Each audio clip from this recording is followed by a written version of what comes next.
we were pissing neon green every day. The big ball of heat in the sky was too much. I thought there was a bear. Reality goes, yeah, fresco. That's what I'm saying. Hey, everybody. What's up, everybody? Welcome to StouryTime. Hey everybody, welcome to Storytime with John and Friends. I'm your host, John. You can catch today's guest on the road this upcoming spring on a massive tour supporting Chiodos, Hawthorne Heights, and Ymir with her band, the Callous DaoBoys. Please welcome my new friend, Madeline. Wow. Please welcome my new friend, Maddie Caffrey. Hi. Maddie, thanks so much for coming on the show. Yeah, totally. Thank you for having me. It's cool. I'm Maddie and Madeline. It's fine. Whatever you prefer. Yeah, no, totally. Why don't you tell the people a little bit about yourself? I'm a former horse girl. I'm a current guitar girl. I play guitar in the Callous DaoBoys. One of the founding members, I guess. We've had this band for about 8 years, but yeah, we're very cool. A weird metal band, I guess some would call it. But yeah. Weird. You guys are awesome. It's very cool listening to it. Because I feel like if you've never listened to you guys before or heard the song before, you really have no idea like what direction the song's gonna go. Yeah. Which is a little very we very try fun. to throw people for some loops sometimes. Yeah, it's like organized chaos kind of, you know. Yeah, that's kind of what we're going for I love sure. that. It's very well done. I guess we'll just jump right into it. So what is the writing process like when you're, writing songs like that? I mean, so this all Carson's. It's all Carson's mind. Our vocalist. He's kind of the one that like brought us all together to be in this band. Like, story is whatever that he taught me how to play guitar, so that way we could just be in a band together. And like, him and I used to have a little emo band like way back in the day before we started this one, and process. It's like, I don't know exactly how to put it because it's kind of different for everything. It's a lot of just like starts with an idea, and then sometimes it's a lot of like, how do we take a left turn from that idea to just like keep it fresh? And like, now that we've been a band for long enough, we're starting to be like, okay, let's do this left turn, and we're like, oh, we did that like yeah, two albums ago or whatever. Like, we've already done that kind of idea and whatnot. So yeah, I think it's just a lot of pulling from a bunch of different influences and places and stuff like that. And do you think that makes it more difficult to write, as far as like you're trying to always not necessarily one up, but like not do, you're not trying to do something you've done before? Like a little bit. I think we're starting. Oh, sorry, the cat. There's a cat behind me. Never mind. No, I think trying not to prioritize just it being chaotic for the sake of being chaotic. Right. Like, trying to have some moments where we just want to do the songs justice, and trying to figure out like what we want this band to sound like and what we want the Callous DaoBoys to kind of mean. Because I think before it was a lot of just like, we had a lot of influences, throwing a lot of stuff at the wall, seeing what sticks. And yeah, like, harder some moments, sometimes not. Sometimes things get more like the album that we just finished all the tracking for, like literally as of I think Carson's still maybe plugging in some vocal parts here and there, but there's like some moments where I'm like, this is probably our most like put together, and then there's other moments where I'm like, oh, we really just let shit off the rails on this track, you know what I mean? Like, right, yeah. So I think, yeah, we've started to do so much chaotic stuff that I think we can kind of feel a little bit more comfortable reining it in a little bit. Like, if you listen to our last EP, we had a song called Waco Jesus on there, which like, that one managed to get on like Sirius XM radio, like That's Liquid awesome. Metal and stuff like that, which was like, that's huge for us. We were Right. so stoked. But like, listening to that song, I'm like, this is kind of our most like this is a rock song. Like, it's not like a bunch of left turns. It's not like a bunch of crazy stuff. And like, the other songs that are on the EP are a little bit crazy, but like, yeah, I think it kind of gives, like, we've done it so much, we give ourselves a little bit of permission to bring it back in a little bit in some Right. moments. Absolutely. You know No, what I that mean? makes sense. That makes sense. And it kind of like, not that you guys were immature with the other songs, but you're maturing as musicians as far as your writing process goes too. So, and Sure, you can yeah. obviously hear that as, the records and the songs, progress in your, career. Yeah, No, for very cool. sure.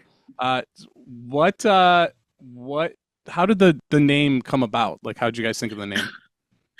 I think it was a joke from one of Carson's friends, like at the time, because like Carson and I had this little emo band that was like it was just local little thing, and him and his friend wanted to like we're jokingly like, oh, we should start a band called the Callous DaoBoys.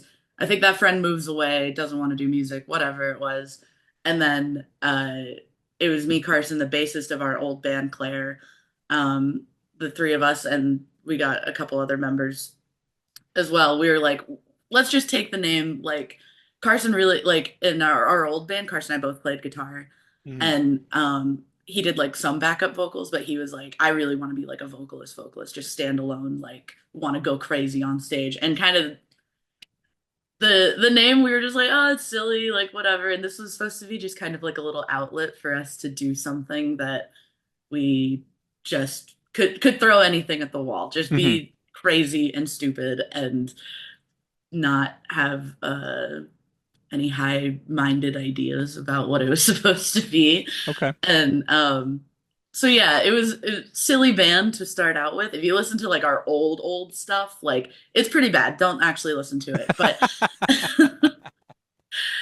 we're doing a big hometown show for Christmas, and we're Okay. playing some of our old stuff. So I've been having to like think about like the stuff we put out almost 8 years ago or Right. whatever, and I'm like, oh my god, we were such a bad band back then. And I've been having to like rehearse those things and like put myself in that mindset again. But yeah, no, it's uh it, we started out as a silly band, and then we got this insane response to it. Even as bad of a band as we were just having so much fun on stage, and we just Mhm. like made our live show so much fun that um we decided to start taking it seriously, and now we're like a kind of professional band some days. Yeah, that's And awesome. yeah. It's cool to see it, progress that way. And you got to keep listening to the old stuff because I feel like that's kind of humbling. You know what I mean? To see like how far you've come to. Yeah, I think some of us have like debated maybe like taking it off of streaming services or something. Like No maybe had the way. thought of it. Well, not like we wouldn't do it. Truthfully, like I want to keep all that stuff up there because like if you're starting a band and you're like this shit sucks ass, like go listen to our stuff and you'll see that we kind of sucked ass Right. too. Yeah. And And then we figured it out. and it's like your origin story too. Like where you've Yeah. come from, and yeah, very cool. Yeah. So you were saying like when you guys are writing and all your influences and all that stuff. What are some of your guys' major influences when you're writing? I think like the obvious ones that people take are like Dillinger Escape Plan and Every Time I Die and Yeah. stuff like that. And don't get me wrong, those are like our heroes. Like love all the guys in those bands. And I think some of the weirder influences that people maybe don't expect is stuff um like Carson and I are huge Fallout Boy nerds. Like Okay. that's like where that's like why him and I became friends is because we were both just like super nerdy about that band. Um I won't say which Fall Out Boy song, but like on uh Pushing the Pink Envelope, there's like a moment there there's a riff on that song that we like pretty directly ripped from a Fall Out Boy Okay. idea. And so yeah, lots of that like kind of like emo-y scene music, stuff like that. Um pull from some weird places. Like Carson was a oh, I shouldn't I won't say under what his name was or whatever, but he did some like EDM dubstep Oh, DJing okay. for a minute too, like when he was a teenager. And truthfully, I hated that music for a long time, but like now with kind of like hyperpop and EDM and dubstep kind of becoming more of a thing, Hmm. we I think we take some influences from stuff like that, which like if you listen to that music structurally, it's a lot of like kind of build-ups and breakdowns and like drops. That it has a similar thing to like Right. The what process. Yeah. metalcore Yeah. does, you know? Um, so I think we take some influence from like I think all of us like as a whole band, like we don't agree on a ton of music, but I think all of us love hyperpop like in some form or fashion. Um, and definitely some weird stuff like Mike Patton associated projects and Okay. whatnot. Um, we all got to see Mr. Bungle over the summer because we played a music festival with them. I don't know if you've listened to Mr. Bungle I or don't think like I've ever heard of them. No. do you know Mike Patton like Faith No More? Yes. Yeah. Yeah, so I mean Faith No More a little bit weird. Mike Patton was also the vocalist on that one Dillinger Escape Plan EP. I Mhm. loved him. Mr. Bungle is very just like bizarre, quirky, weird. They're kind of like they got some moments that I feel like are kind of like Primus maybe or Okay. whatever. Yeah. They have this album called California that's like one of my favorite albums like of all time, but it's kind of different from the rest of their discography. But they're like just textbook definition of just like weird band. I'd say them. Another band in that similar vein is Sleepy Time Gorilla Museum. Okay. Um, Also just weird band stuff is just off the walls. They got some weird string stuff going on Hmm. too. Some weird like post metal and sludge metal and just lots of moving parts type of stuff. But yeah, I'd say hard to summarize all of the total Right. For influences sure. that go Yeah. into this, Yeah. but that would be I think my summary of the influences that go into our band. Very cool. Yeah. So what let's see here. Uh, I made a list here of some stuff I wanted to ask you, and then I'll kind of sprinkle them in throughout the episode. But so you guys played Furnace Fest last year, Mhm. correct? Yeah. What was that like? That was crazy. I like so we got the offer and we're just like honestly some of these festivals I'm like I don't give a shit if you pay us money or if you make us play whatever slot like I just want to go to for free and like Right, hang yeah, out yeah. like if we have a bad set that's fine. I got to like hang out at a music festival all weekend. Um but yeah, when we get like all like we get the offer, they tell us what stage and what day, but they don't tell you like the slots really, I guess. So until like maybe a few weeks or a month before you actually play, like whenever they release the schedule, that is. Hmm. And so we saw that we had gotten like the noon like opening slot for the Shed stage Hmm. on Sunday. And we kind of had a moment where we were like, oh, like is that gonna we were like, is this gonna suck? Like Yeah. Are it's people gonna so show up for that first gig or not? Yeah. yeah, like we were like and like it bums me out that Furnace Fest isn't going to be a thing anymore because like the community of people that like go to that festival are so cool. Everybody is just like the vibe there is great. It's different than any other music festival I think I've ever been to. Hmm. Um but yeah, we like truthfully, good part about playing the opening slot is you do get an actual like decent sound check, kind of. Okay.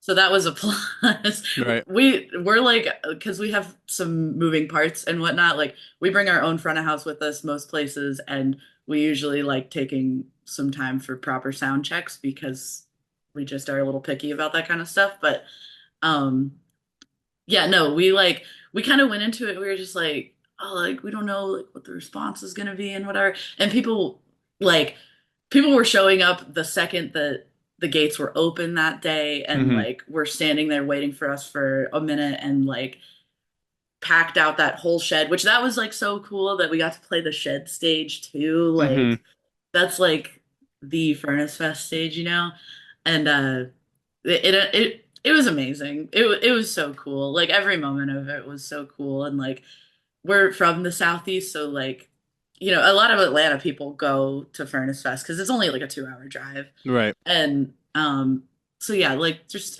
like a million friends all side staging backstage and whatnot. It was really cool. We got to play Furnace Fest's little pre-show this year, Okay. and that was cool. It was at like Workplay, I think, and Counterparts was headlining, and like we got the offer and we were like, yeah, of course we would do that. Like that's so Right. sick. But also I was like, we need weekend passes for all of us. And then we were the first band up at that pre-show. And I was like, cool, I'm chilling for the whole rest of the weekend. Like That's awesome.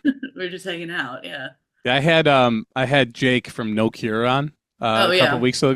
couple of weeks ago, and Mhm. he was saying that because we were talking about Furnace Fest, and they got to play. I think they got thrown on this year like 3 days beforehand. Yeah, And then they him like and- filled in. Yeah, and then him and the singer had that whole ordeal, like Oh, 10 yeah. days beforehand, Mhm. and he was saying that even though Furnace Fest is like technically done, they may try and continue it on in some way. So Oh, I'm hopefully. sure. I doubt that it's like done. I'm sure they'll come back in like 10 years or something like that. Polo Warp Tour. Yeah, I know. Nothing ever dies, you know what I Right, mean? yeah, Like yeah. it's all it'll rehash. Not when there's itself. money on the table. Mm-mm. Okay. So typically I have people on to come on and share some stories from the road. Anything from touring that you'd like to share?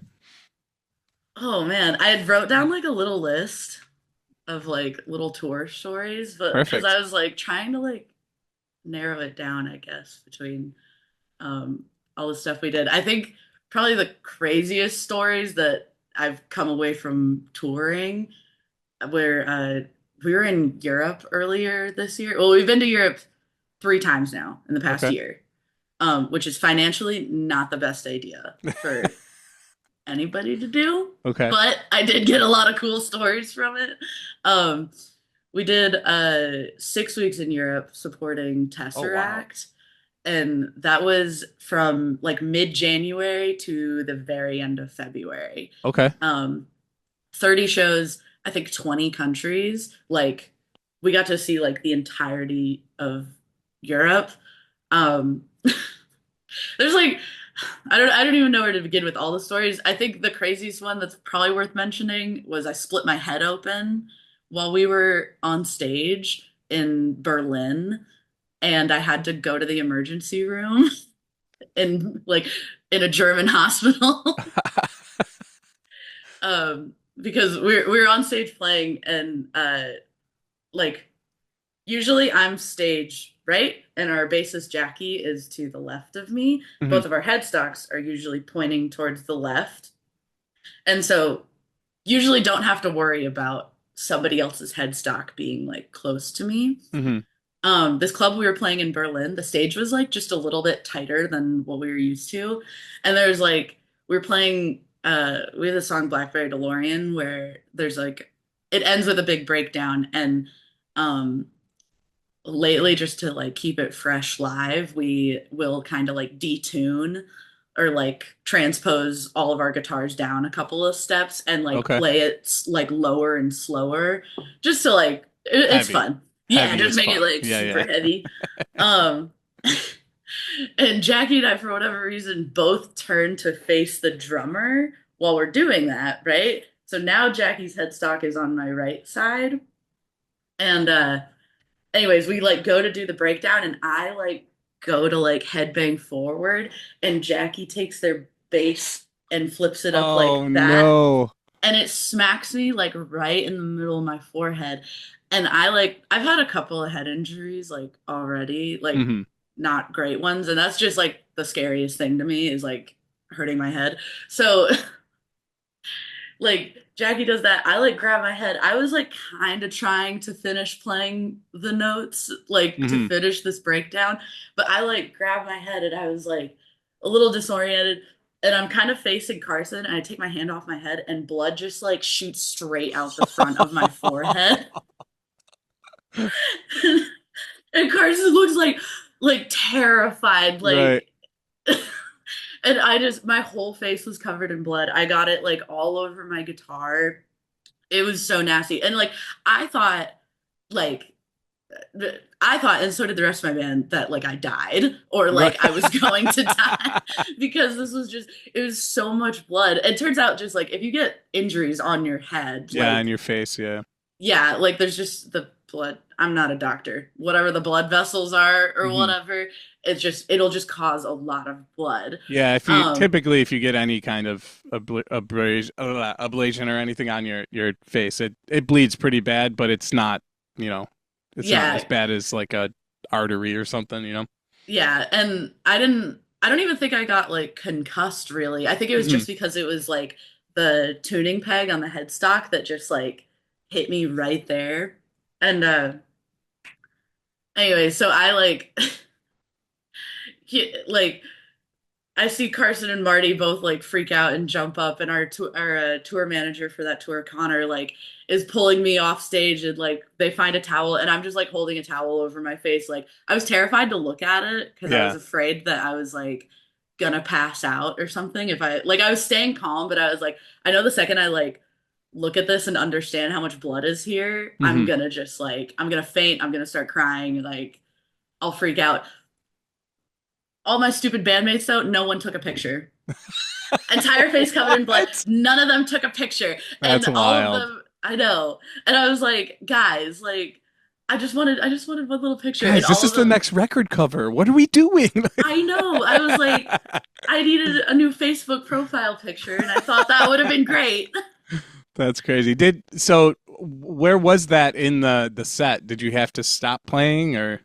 Yeah, we that was the second to last song. Oh, okay, so it wasn't So terrible. yeah, we had done most of the set, and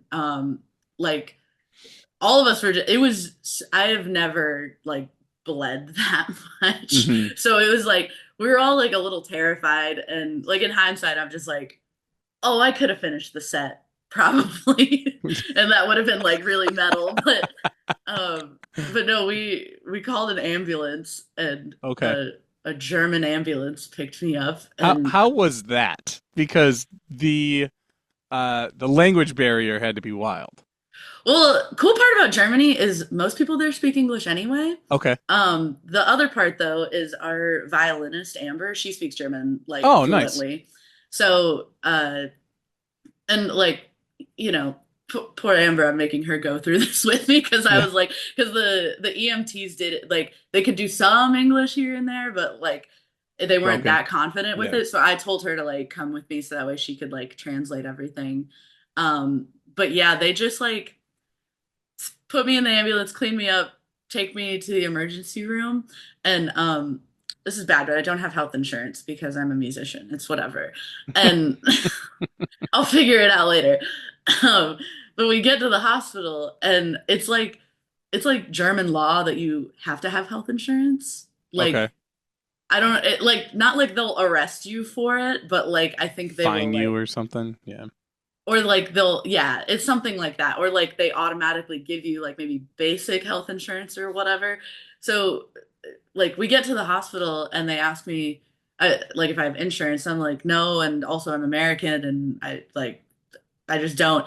And they wouldn't treat me until they could figure out what they do with people that don't have insurance, That's crazy. because they like don't, like all the nurses and the staff at the front desk, they're just like, oh yeah, we just don't know We've what to never do. encountered somebody who doesn't have it. Yeah, they're just like, just haven't ever experienced that. So then they were finally like, okay, give us 50 euro. And then they glued my forehead back together and cleaned my face. And that was it. It was, So it and was like glue, no stitches? no, it wasn't stitches. It was just, it was some glue and like some bandages that I had to keep on for Oh, like maybe 5 days. And, we missed one show. We were supposed to play Poland the next day. okay. But we were like, I was really afraid that I was gonna have a like concussion or like internal bleeding or something. Like that's, I know that's a bit dramatic, but I was like I don't know if you've ever heard of people getting like crazy head injuries and they go to Hmm. sleep and don't wake up type Yeah. of thing. Yeah. Like um but it was so dramatic because of the blood. Not like I wasn't knocked out or like, even concussed really, but Yeah, we skipped a show just to make sure I was like totally okay, and then we picked up from the rest of the tour from there, and I had to rock bandages on my forehead for like about a week of the tour. Yeah, it's better to be safe than sorry, though, especially with a head injury like that, whether Yeah. or not it's concussed. I mean, especially in like, I feel like I'm sure they're fully capable in a German hospital or whatever, but you still don't know because you're not from there. You know what I mean? Yeah. They Yeah. also like didn't, which like I was like, we don't need to go so crazy, but they didn't like do a CT scan. They didn't even do any Yeah. sort of like, because I've been to the hospital a few times for concussions, and I feel like they'll sometimes do like the things Yeah. where Yeah. like looking, they look at something in your eyes or whatever. Yeah. To see I if don't they're know. dilated or anything. Yeah. Yeah, and they didn't really do any of that. They just kind of stuck some glue in there and told me to give them $50 and leave. That's wild. Yeah. So what was your favorite show on that tour? Like where was your favorite place? Ooh. Um. Fa- what was my favorite place? Really liked Spain a Okay. lot. That was like the the shows in Spain were really cool, mostly because the people there are really cool. Hmm. Like, so we're opening for Tesseract, and like all the love in the world and respect for them. Their fans are a little bit stuffy, maybe. Okay. It's Okay. they're an older band, and they're a serious band, Hmm. I guess is what I should say, which is very different from my band that is kind of silly. So, and Europeans also, I feel like, a touch more serious than Americans. Hmm. Sometimes depending on where you go, like I feel like French people and German people um typically a little bit more serious.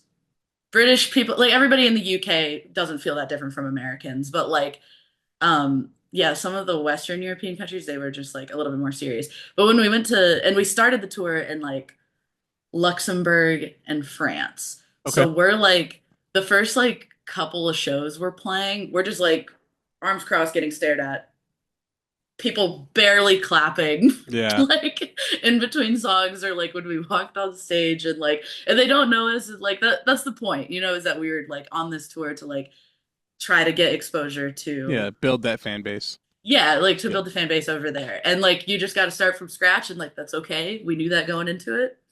Um but yeah, we like the first couple of shows we played were in like Luxembourg and France, and everybody was very like very serious, did not seem like we won over that many people. And then we go to Spain, and not only was it beautiful, which it was January, and when we were in Luxembourg and France, it was like cold and snowy, and like we were also, mind you, this whole tour we're in Europe, go to Scandinavia, England, all of it, and it's like January and February, and the van that we rented didn't have working heat, Oh wow. and we were sleeping in this van. That's And terrible.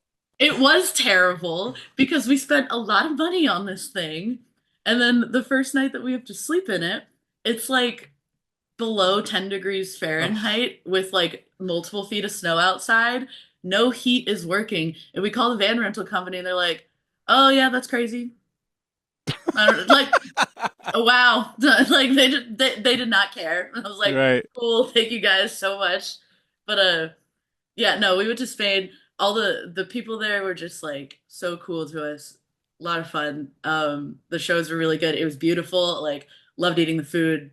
I want to go back there so bad. It was really cool. What was some of the food you ate? What kind of, anything that was like specific to the area you were at? I don't know if it was like that's this is dumb, but the food that I really liked that we ate there was pizza.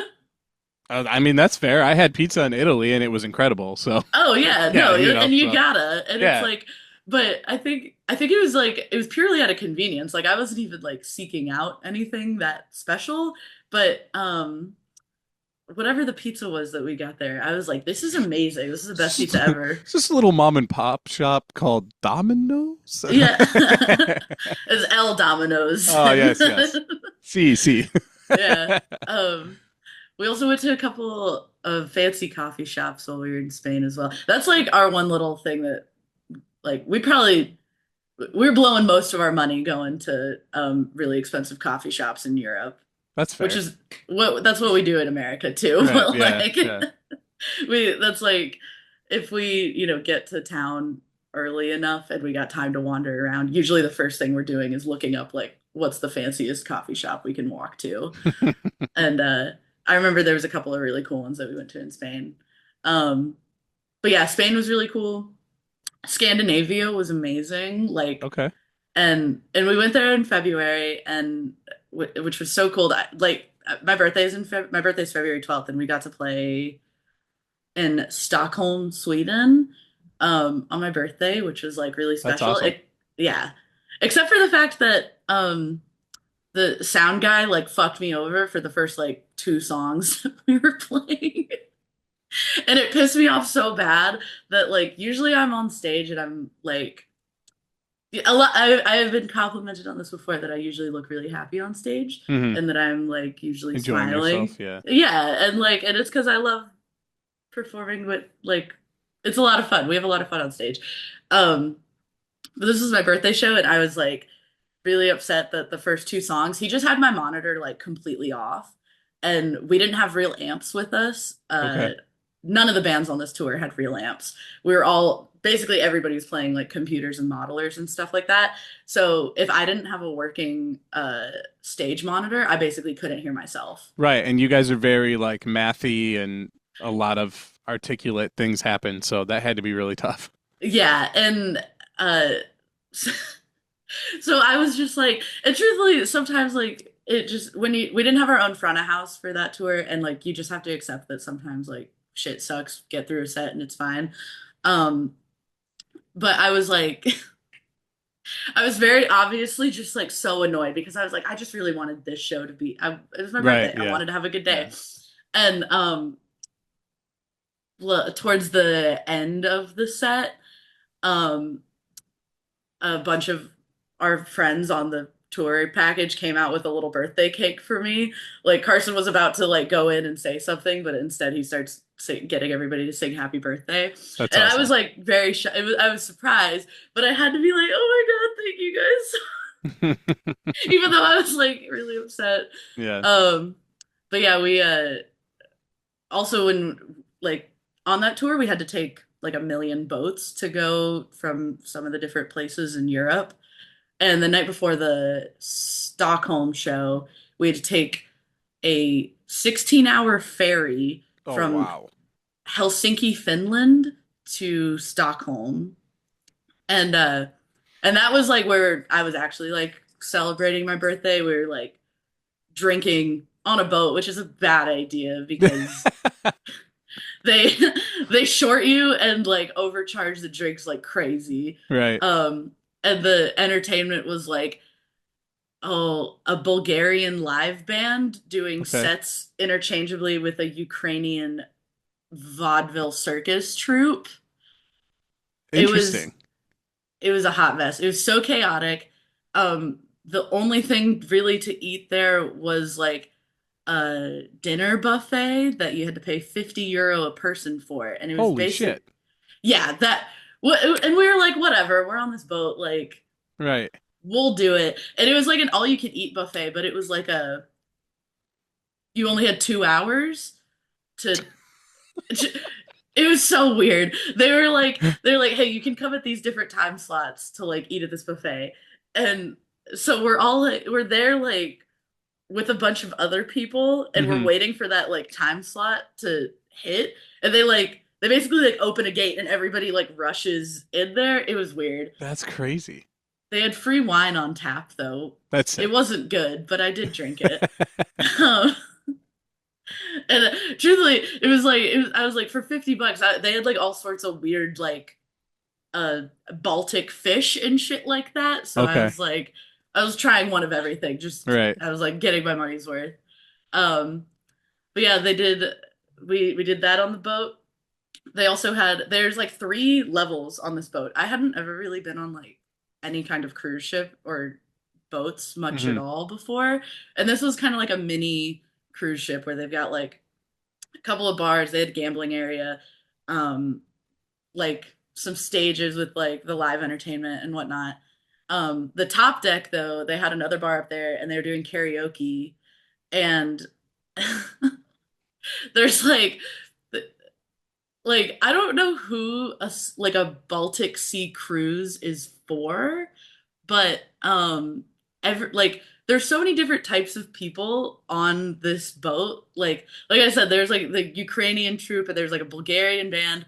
We go to do karaoke and like there's a bunch of people up there. Everybody's speaking different languages, so like I don't know where anybody's like from. There's like a whole family that has a dog with them, and I think they were Portuguese Okay. because the whole family would go up and do karaoke songs together that were like Portuguese kids songs Okay. or like family friendly. I don't know how to explain it, but Mhm. they were like, and it was like a whole family, and they have their little dog with them, and they're singing in Portuguese, and I don't think anybody else speaks Portuguese that's watching the karaoke.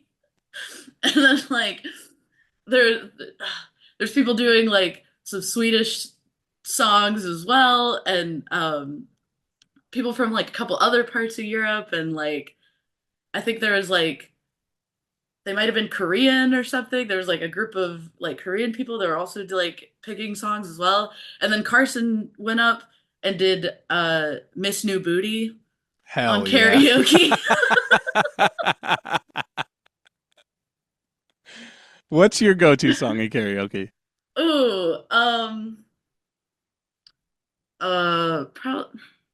Before He Cheats by Carrie Underwood. Okay. I like some country music, and I think country music's That's real fair. fun to do at karaoke. That's fair. Yeah. I'm not much of a country guy myself. However, I do enjoy the Post Malone country record. Most of Oh, Some I'm of it. not. I'm I love Posty though. really. Yeah, I love Posty. I think he's so good. I think he's a cool person. He's Some just of an his emo music. kid that's like tapped into this like realm of, commercial music that I don't think he even really cares about that much. He's just doing it because he knows, he can do Yeah, whatever the hell he wants at this point. I do like him because he is a little like one of us type, Yeah, but yeah, for like, sure. Yeah. yeah, the country record, I was like, I don't know if I can. Dude, I Had Some Help is a banger. That song is really good. I love it. Okay. My daughter loves it. So, Yeah. yeah. And she's one, so she knows. She knows. Yeah, she knows. She gets it. Um that's funny. So, what is like how big was the catalog of songs? Because if there's so many of these songs that are in different languages, like Trust me, I don't know because I'm like I didn't we didn't go through it, I guess. But yeah, the I figured it would just be like top 40 pop songs, right, yeah. whatever. It also seems like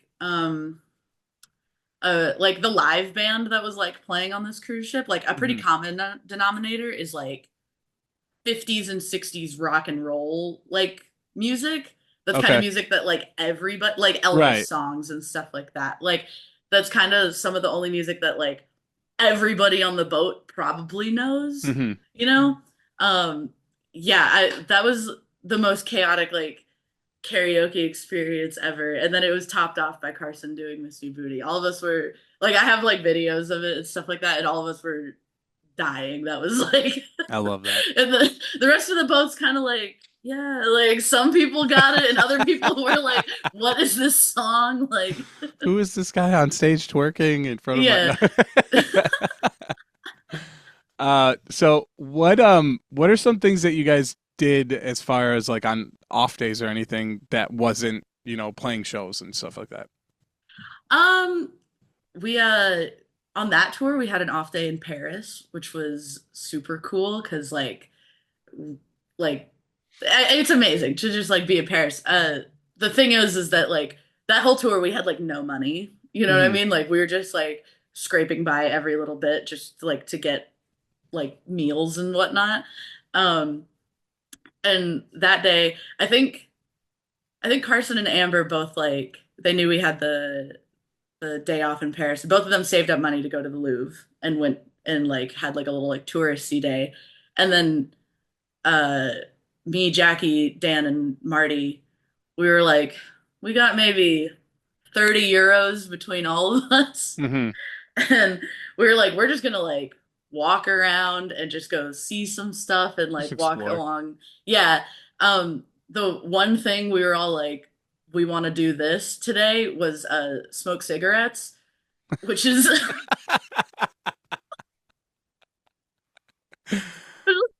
none of us really smoke, Yeah.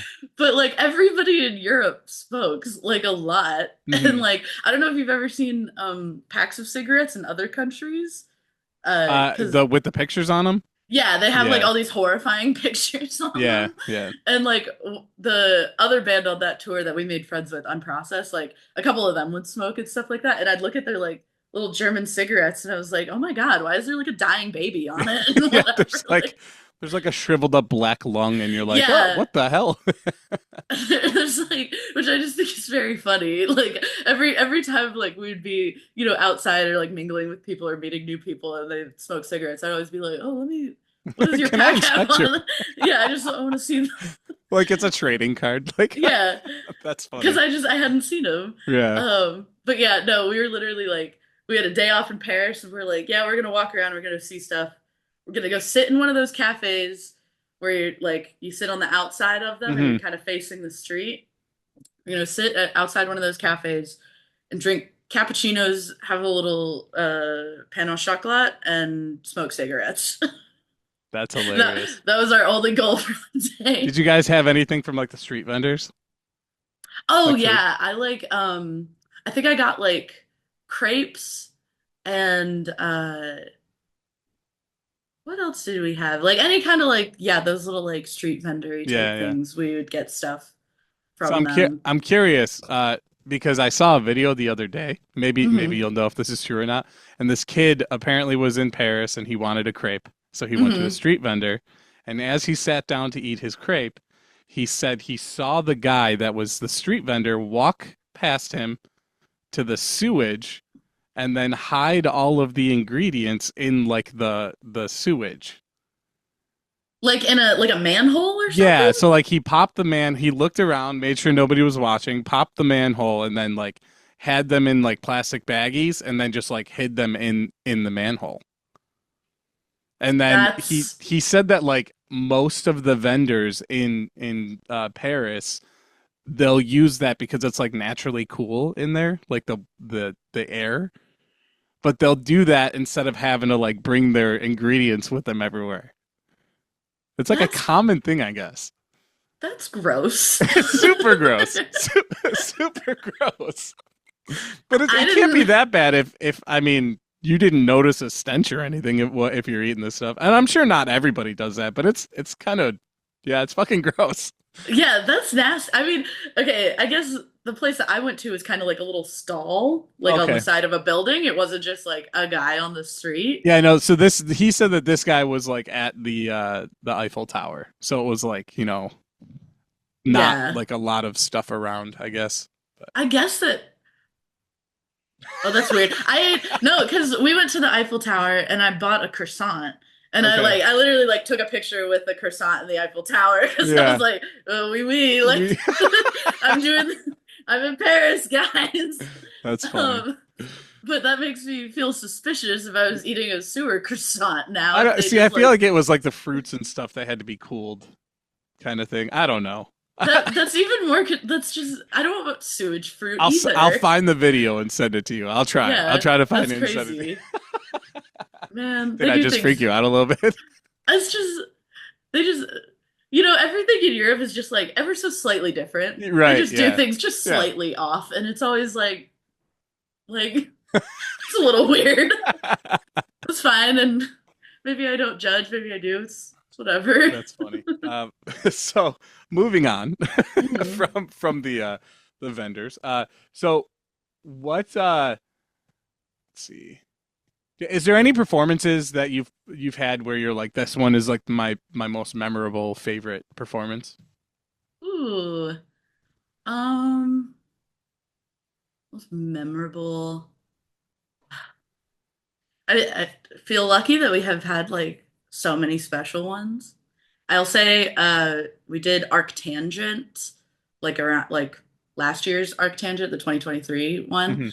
And we got booked on that, and we were like, that's one of those festivals that like, as it's in the UK, and like every time I had seen a poster for it, I've always been like, that would like, as a fan, like I want to go to it, and Right, like, yeah. because it's very like, that's like I always think of it as like kind of an artsy metal festival, I guess. Like it's not necessarily just heavy music, but it's like heavy music, experimental music. It's all very like, it's not trendy stuff necessarily. It's a lot of like really artsy, cool kind of music. You know what I mean? Yeah.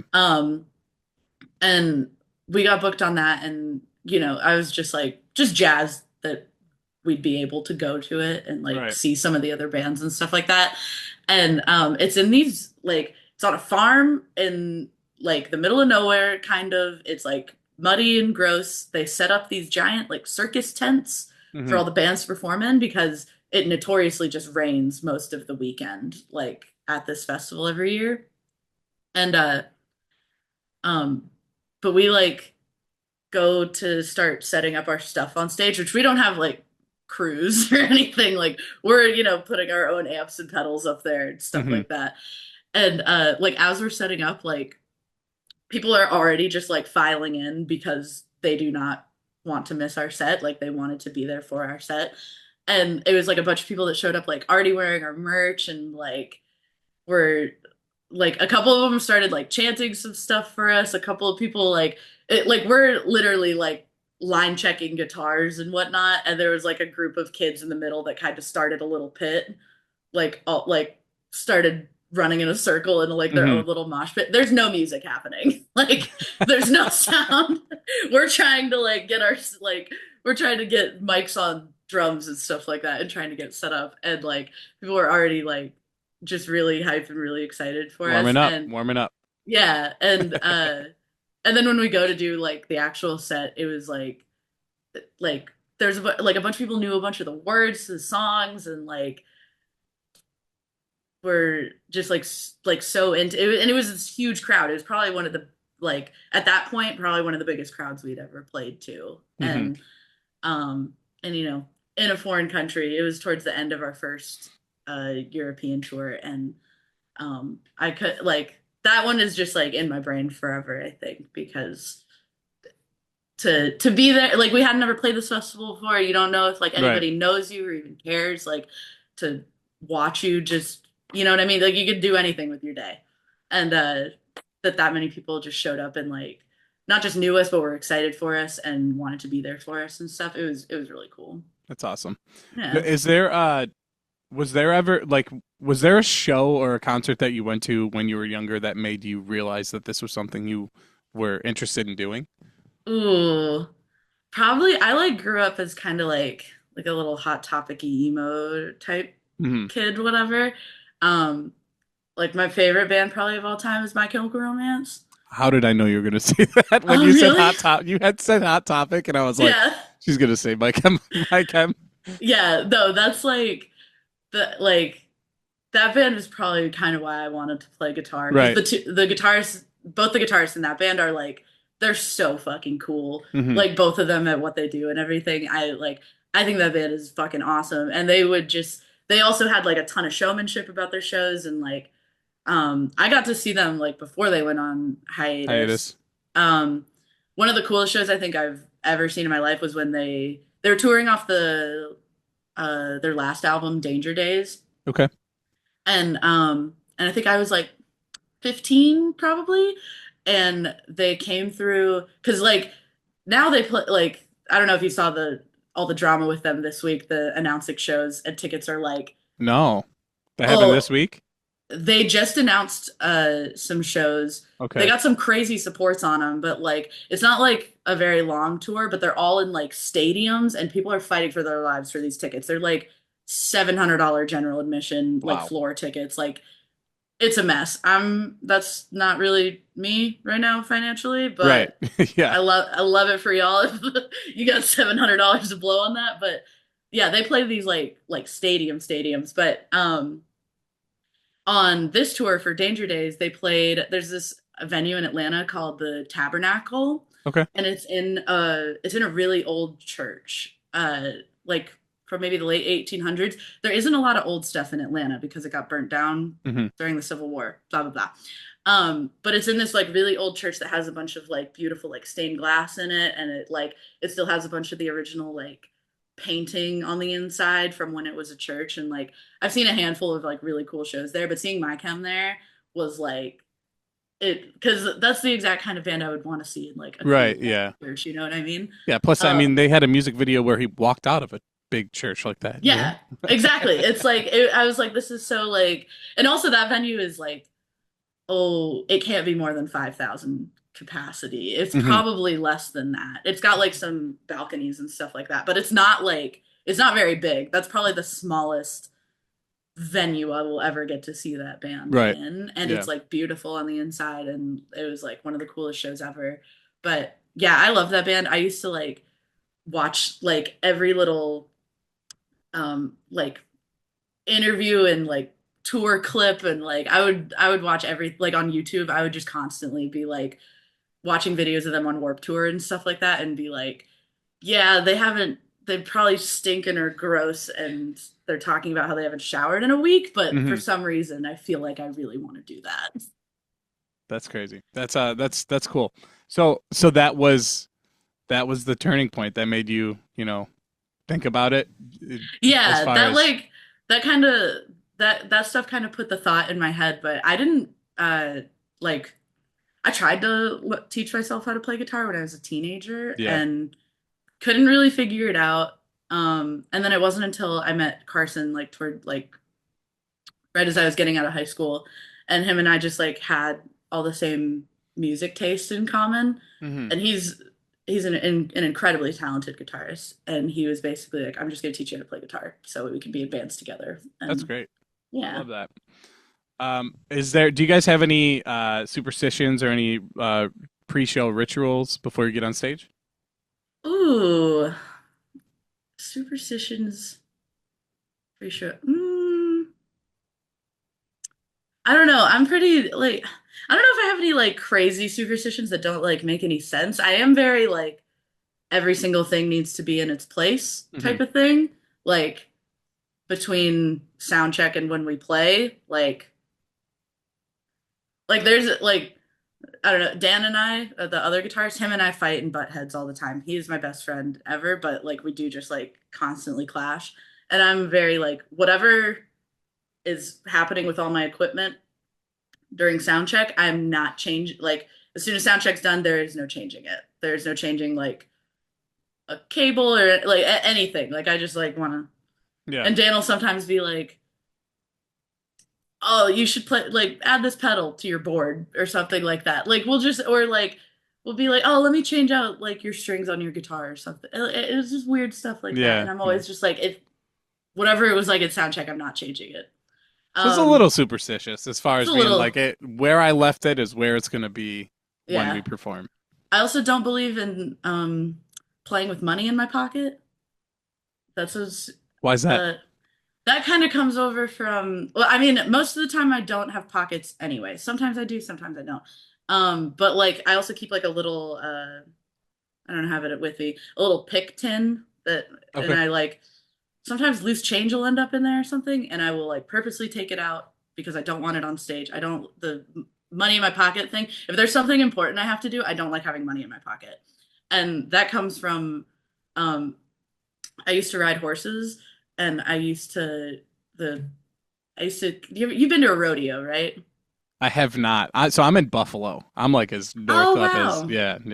I mean, they got rodeos up in like upstate New York and whatnot. Yeah, but sure. I was not like a country kid. I was like a suburb kid, skater kid, Yeah.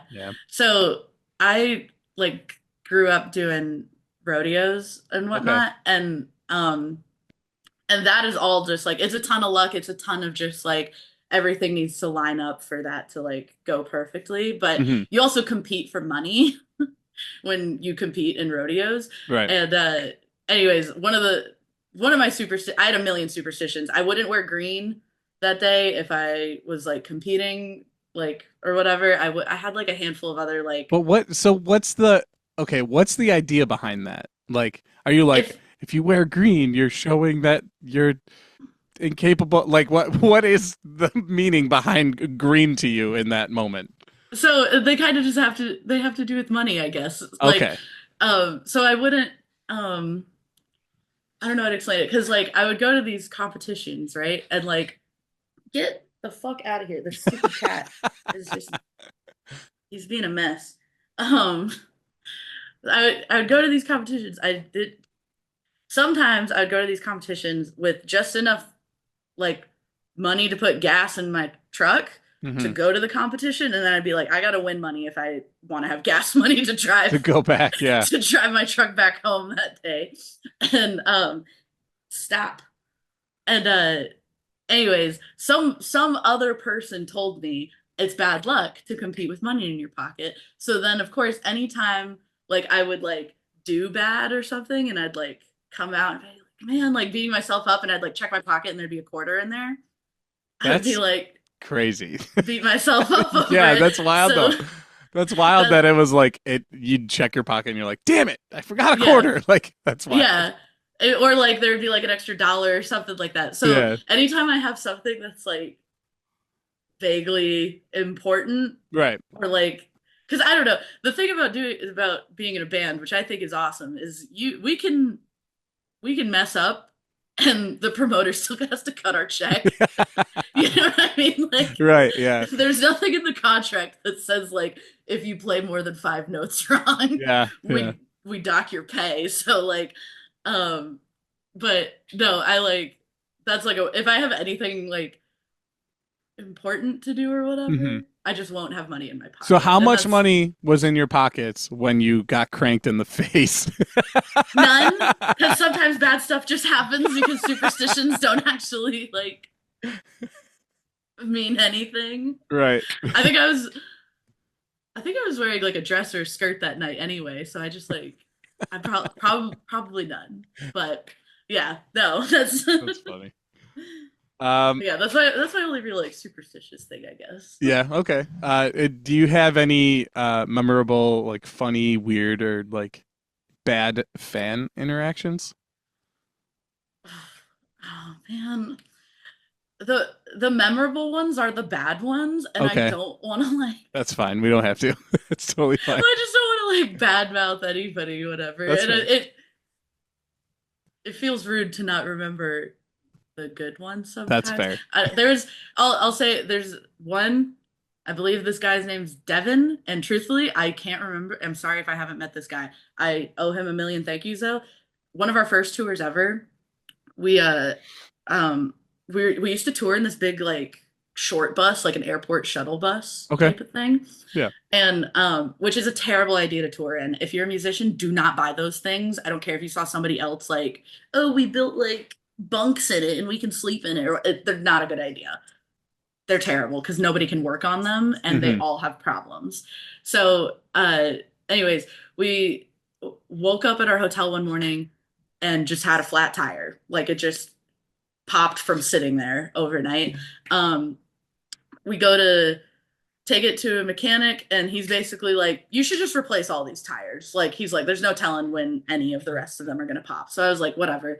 We replace all the tires on this thing. It ends up costing around $800 to replace tires on, because it had like a dually in the back and stuff. And we were doing pretty well on that tour, but we were like, you know what, we can like, we can eat the cost. We're not gonna like throw a pity party about it. Like we'll suck it up. $800 will be fine.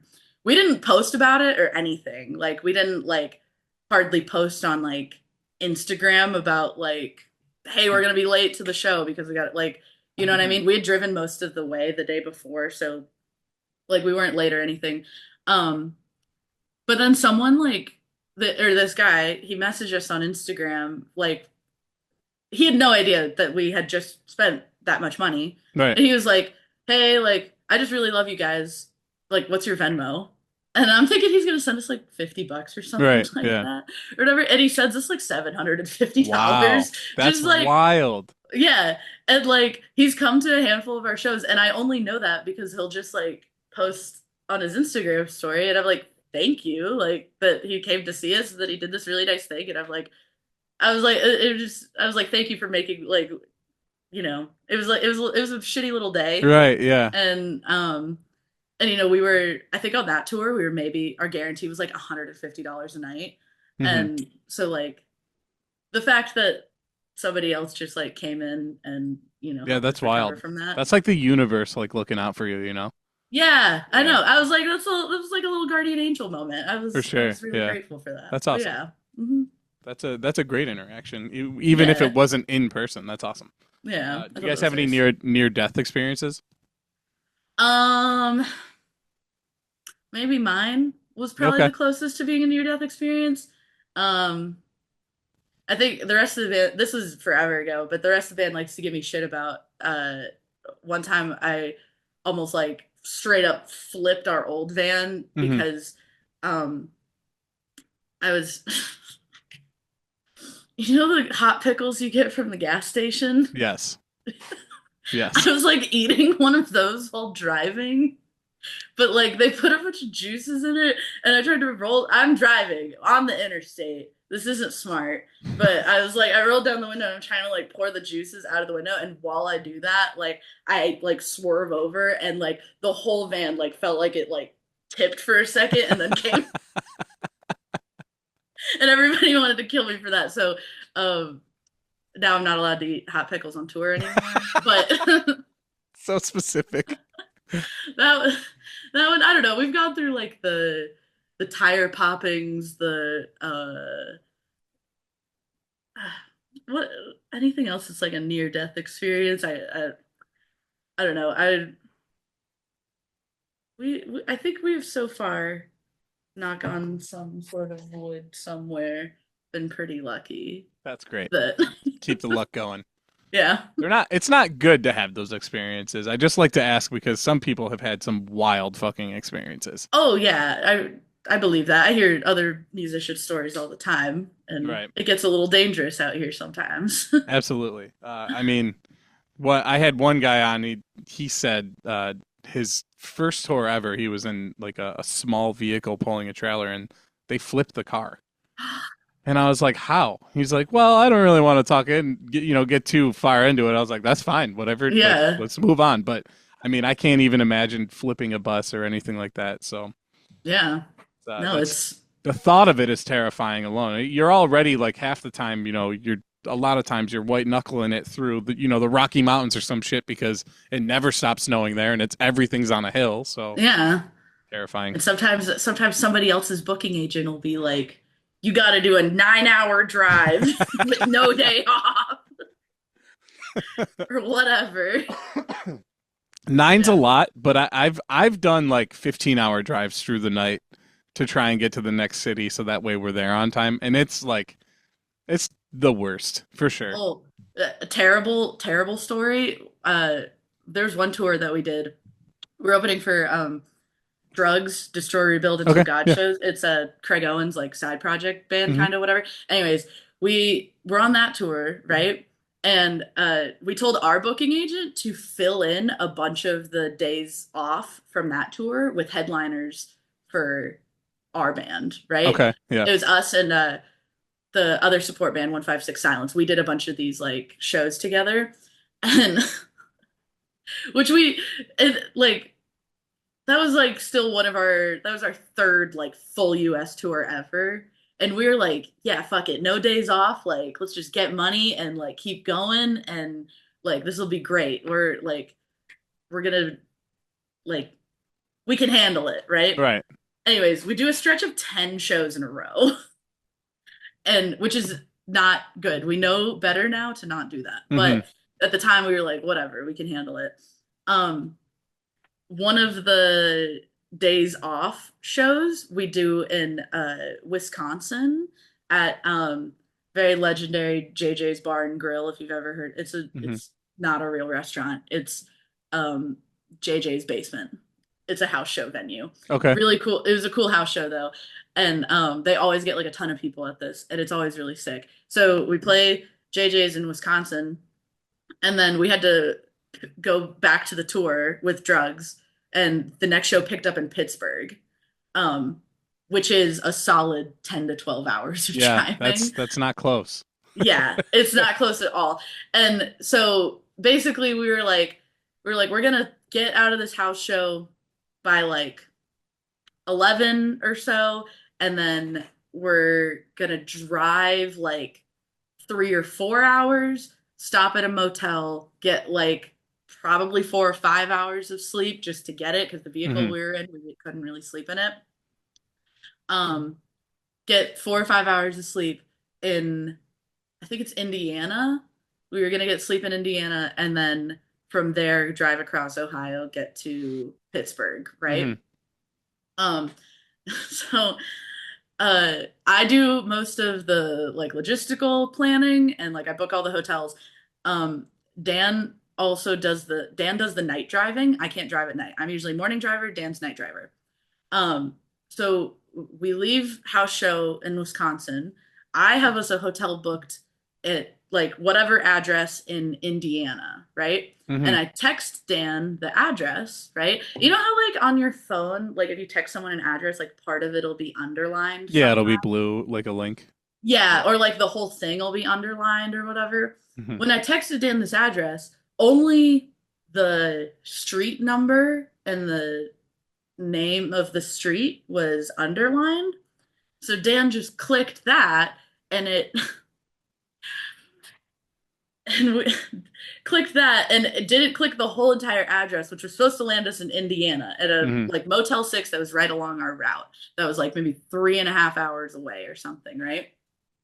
Instead, Dan just clicks this and like hits go on it, and we pull up on a random interstate in Illinois that had nothing around it at all. And Dan's like, where's this hotel? And like, I was asleep for like I get in the van and I just like fell asleep in a chair and wasn't paying attention to like where we were going or anything. But we had driven about 3.5 hours or 4, whatever it was, from the house venue. From where we were. But like we're literally just on the interstate and there's nothing there. And Dan's like, did I put this address in wrong? And I was like, yeah, like I'm like disoriented trying to look. And I like look at our location and I was like, you drove us just 3 hours straight south into Illinois. Oh, no. And of course, like at this point, I'm pissed, and everybody starts kind of like waking up and understanding, and we're all just like, and Dan probably hates that I'm telling this story, because this was like the worst day of his life, because all of us are like really mad at him for this. So basically, I was like, oh my god, fuck it, like we just like. Basically, we did 3.5 hours of driving for nothing. Yeah. So, like, we were still the same distance away from Pittsburgh. That sucks. How we started, right? And with just, like, not that much time left, anyways,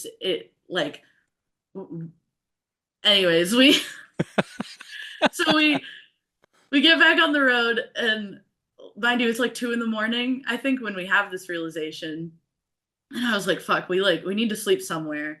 So I was like, we get back on the interstate that's taking us back towards Pittsburgh, and like I try to find a motel that would like, because sometimes they don't let you check in after 2 a.m. or something like that, like even if you pay for a full night. They're weird.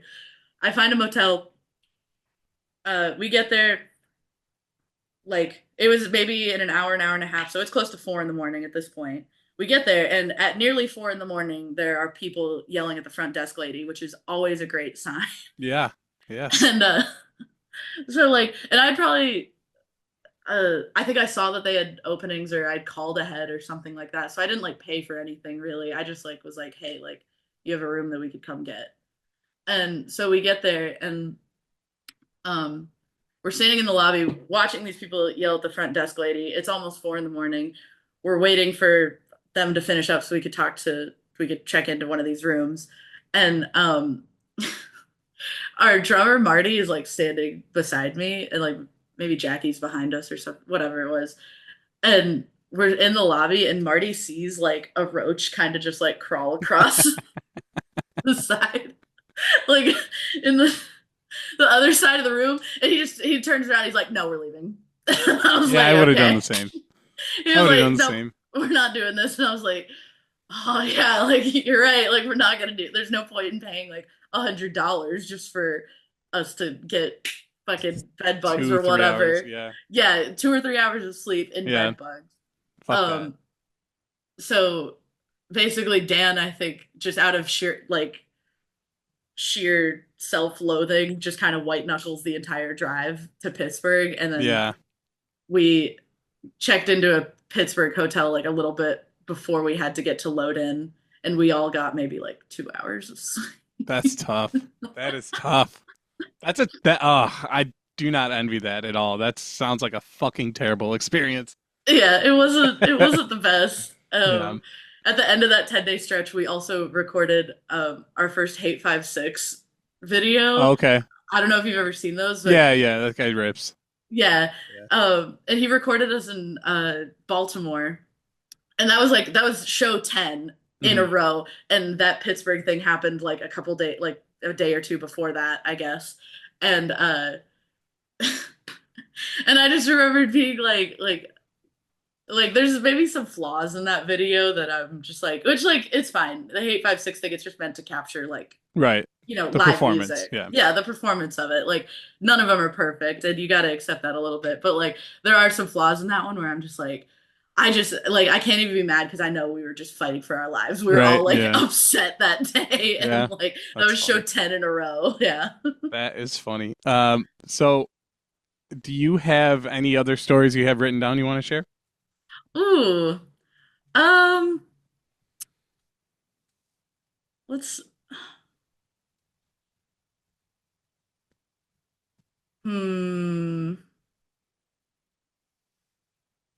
I wrote down a ton of them, and I'm like trying to figure out what would be like the best ones or whatever. Like, I think I have to mention just because. So we went on tour with 68 earlier this year. Actually, I saw that how you guys kind of got that tour too. You guys were like tweeting at him or something. Okay.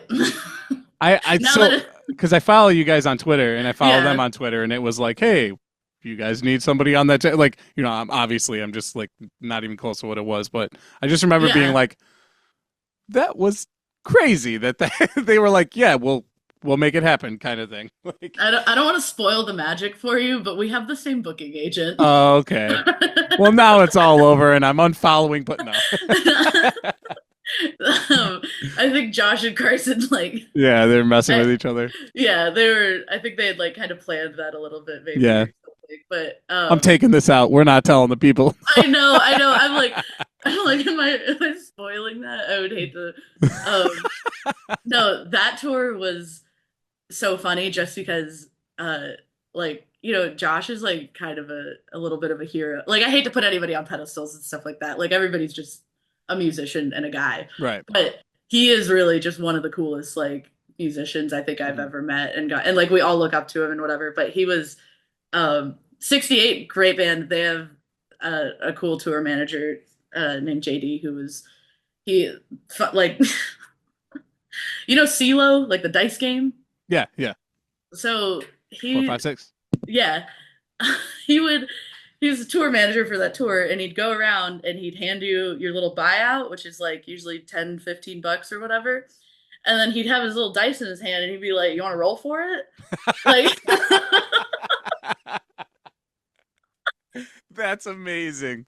Which I always thought that was so funny. No, like that tour was also cool because we played lots of like really small like rooms and clubs and stuff like that, and and you know, if they did have green rooms in them, most of the time we were sharing them, which like sometimes some tours it's nice to have your own green room because you don't have to have a bunch of stranger stuff near your stuff or whatever. Right, yeah. But sometimes I kind of like the tours like when the vibes are really good where we're kind of like forced to share green rooms because then I'm like, oh, we get to like we all get to hang out every day. We're and buddies. Like and Josh and Nico are so cool, and we had so much fun touring with them, and like every single day Josh would just be like telling us stories and stuff. It would always just be like, one time we did a tour with Norma Jean where we had a pet rat in the van with us. like every day he would say something like that, and I'm like, what are you talking about? That's awesome. That's funny. But it got to the point where he was losing his voice a little bit on that tour because they were playing like an hour 20 minutes like every night, and they go so hard. Like one of the coolest live bands, really. But there was like a point where like Nico, their drummer, he would like come to us, and he's like our age, and we like all made buddies with him too. And he would come to us and he'd be like, "Hey, like don't get Josh talking about too much because he needs to be on vocal rest, and he won't if you start talking to him too much, he's gonna just keep." Yeah, that's funny. There was one time that we, like I said, we all like look up to him a lot. And we played a show in Baltimore, I think, and like where we had to park our vans and trailers, like it was in this weird corner of the parking lot, and to pull into it was really easy, but backing out of it was like a little bit tricky. So when we loaded in, like I pulled it into that spot and I didn't think anything of it. And I also don't usually drive at night. And someone may or may not have offered me illegal substances, depending on what state, allegedly, hearsay. So I knew I didn't have any further. So I should also preface this. I'm the only one in the band that knows how to back up a trailer. Okay. For the most part. And that's from riding horses, because I used to drive horse trailers. None of my other bandmates have figured it out. Really only Dan and I drive at all. Carson kind of drives sometimes. Jackie and Marty every now and then if they're in the mood for it. But pretty much none of them know how to back up a trailer. And like, I don't know if you know how like it's a little tricky, whatever. So anyways, I was offered some substances and I was like, oh, I don't have to drive tonight. I don't really have to do anything. Like, I will partake and have fun. I'd already played my set, so we're good. Yep. So then end of the night rolls around, everybody's packing up, and Dan's like, hey, like, can you help me get the van and trailer out? Because like where we had parked it, like we had to back it out and then pull it around the block or whatever to pull it by the load-in door. And I was like, oh yeah, sure. Like I'll go help you do that. And Dan and I'm not kidding, probably spent at least 20 minutes, like just like backing it in and out. Like I couldn't, and I was like, oh, like for whatever reason, just something could not click in my head. And I was like, I couldn't figure it out. I was trying to like get Dan in the driver's seat and maybe I would be outside and could guide him. But like, it was 20 minutes of just like backing it in and out. And basically there was no solution that wouldn't just be like hitting another car in the parking lot to like get it. So while we're like in the middle of this, Dan and I are like outside, we're just like staring at the trailer because we were like, maybe we could just take the trailer off and like wheel it, because there's an empty trailer because all this gear was inside. So we were like, maybe we could take the trailer off, wheel it over there, back the van out normal, hook the trailer back. Like that's a bunch of work too, you know? Yeah. So Dan and I are just like both like kind of scratching our heads looking at this thing. And Josh walks up and he's like, y'all need any help? And I was like, yeah. Did you back my van out of this corner for me? And he was like, yeah, sure. And he takes the keys. And he does it in 2 seconds. That's like, hilarious. That's so funny that you guys were like, what else could we take the trailer off instead of just being like, could we get a hand here? It's so simple. Well, I think, going into that tour, because all of us did look up to him so much and whatever, like I think like especially Carson and a couple of us that like were like pretty big Chariot fans and stuff, like like we always we're a silly goofy band on stage. We're also a little silly and goofy not on stage too. And we're always like a little like self-conscious that like other bands and people in music are gonna think that we're children and we're stupid. And like, so like going into that tour, we were like, we gotta be like on our best behavior. We gotta act normal. Like we don't, so like I was like, I'm gonna figure this trailer out because I really don't want to go back in the venue and be like, guys, I'm too high to like back my trailer out of this corner. To be fair, like I saw a video years and years and years ago of Josh performing at Cornerstone with Norma Jean. He did the entire set under the drum stage. The entire set. Like under a riser? Yes. Was just like hanging out under there? An hour-long set of him under, just screaming, and you can see him like poking his head out from under the riser. Like the dude, his stage presence is on a different level because he can just get away with anything, you know. Oh yeah. No, he's one of the coolest, like, yeah. There's so many cool like old live videos of him at the Chariot, and even watching them at 68. Like, he's one of the coolest performers ever. He can get away with anything. Absolutely. And he does it. You're like, that looks so fucking cool. But if anybody else did this, people would be like, what the fuck is going on with this guy right now? It's awesome. It's amazing.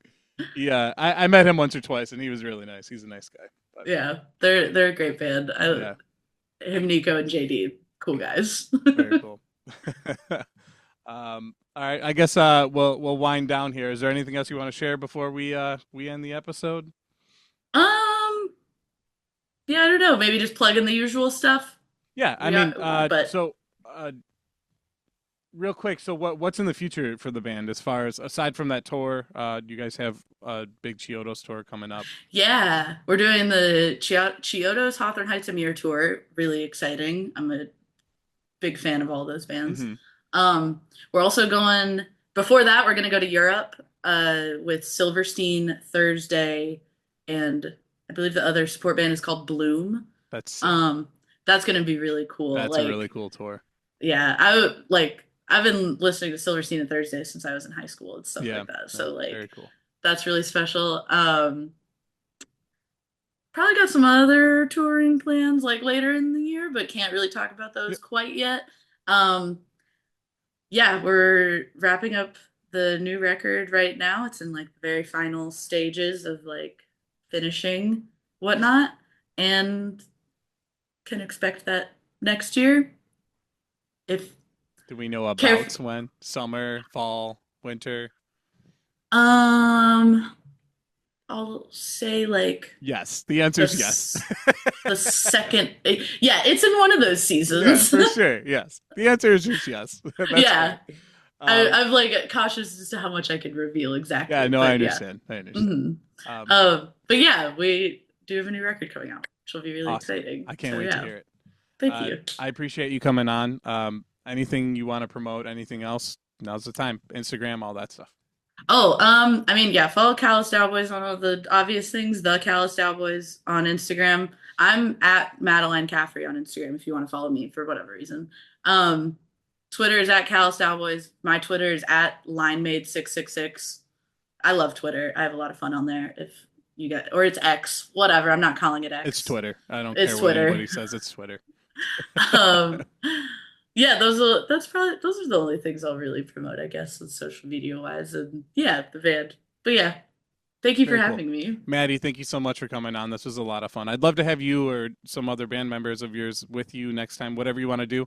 Totally. I'd love to have you on again in the future. Maybe when you guys are ready to promote the new record, that'd be great. Yeah, no, totally. Love bring some more stories with us. Absolutely. Everybody, thank you so much for sticking around, watching, and listening to the episode. Make sure you go see the Callous DaoBoys on tour. Support them in every way you can. Buy a record, any merch, anything like that. All of their information will be down below in the description. I'll have all the links for their social media. And we'll see you next time.